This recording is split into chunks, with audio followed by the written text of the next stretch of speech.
Quand Dieu présente sa parole, il ne dit pas lis ma parole, il dit médite-la, étudie-la. Dans cette parole se trouvent les sources de la vie. Mais la plupart du temps, pourquoi est-ce qu'on te trompe? Parce que tu te contentes de lire à la surface, mais tu n'étudies pas. Ça ne t'a pas intéressé. Tout ce qui ne t'intéresse pas ne t'aide pas. Tout ce qui ne t'intéresse pas ne t'apporte rien. La Bible dit, cette femme marchait avec Jésus-Christ. Elle le regardait depuis longtemps. Elle voyait le monsieur passer. Elle voyait que son homme guérissait. Elle voyait des choses. Elle dit, moi, tel que je le vois, avec ce que j'ai étudié, avec ce que j'ai pu observer, si je touche son vêtement, je serai guéri. C'est pas ce jour-là qu'elle a décidé de toucher son vêtement. Il y a longtemps qu'elle le voit passer. Elle a observé. Elle a médité. Elle a analysé chaque guérison. Elle s'est rendue compte que pour qu'il y ait guérison avec ce monsieur, on n'a pas besoin de lui expliquer le sujet de prière. Parce que je l'ai vu en train de guérir des gens avec son nom. Mais si je peux toucher son vêtement, je serai guéri. Un autre a étudié Jésus-Christ de près. À un moment, il a fait comme tout le monde. Son serviteur était malade. Il dit, allez le chercher, qu'il vienne chez moi, imposer la main à mon serviteur, mais en route. Il dit, non, quand j'étudie bien, j'analyse profondément les choses. C'est un chef, c'est un roi. Moi qui suis chef, est-ce que j'ai besoin de me déplacer? Je parle et la chose arrive. Je commande à quelqu'un de faire et la chose se fait. Je n'ai pas besoin d'aller là, mais lui, c'est un chef. Quand je médite bien, ce n'est pas juste un monsieur qui doit se déplacer. Allez lui dire qu'il donne un seul mot, qu'il donne une parole. Et en tant que roi, on va exécuter sa parole chez moi.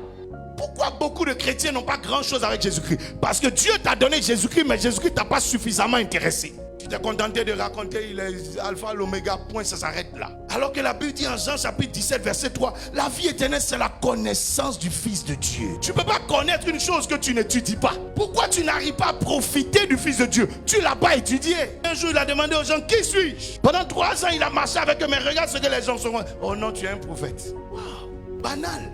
La révélation là vaut rien. Comment des gens, je suis né dans leur pays, j'ai grandi dans leur pays. À 12 ans, j'ai confondu les docteurs de la loi. J'ai été baptisé devant eux. Le ciel s'est ouvert, on a entendu la voix de Dieu. Ils m'ont vu faire des miracles et des miracles comme aucun prophète n'en a fait. Et ils m'assimilent à un prophète. Tous les malades qu'on faisait venir à Jésus-Christ guérissaient tous. Quand on parle d'Élisée, c'est 16 miracles écrits. Quand on parle d'Élie, c'est 8 miracles écrits. Mais Jésus-Christ, en une seule journée, il pouvait boucler 5000 miracles. Quand on parle d'Élie, il a nourri une veuve. C'est tout. Mais quand on parle de Jésus-Christ, c'est 5000 hommes, sans compter les femmes et les enfants, qui mangent dans un désert. C'est l'eau qui se change en vin. C'est un poisson qu'on pêche qui a de l'argent dans sa bouche. C'est une pêche miraculeuse qui arrive. C'est un monsieur qui dit à un mort de plus de 4 jours, Lazare sort. Et la personne ressort constituée. Mais ils ne l'ont pas étudié.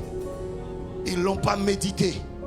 Et donc ils n'ont pas à célébrer. Voilà pourquoi Marthe et Marie peuvent le regarder. Et au lieu de le célébrer, au lieu de le louer, ces femmes vont commencer à dire quoi? Si tu étais ici, mon frère ne serait pas mort. Il dit, mais de quoi tu parles? Dès l'instant où je suis là, tout est possible. Je suis la vie, je suis la résurrection. Tu n'as pas médité.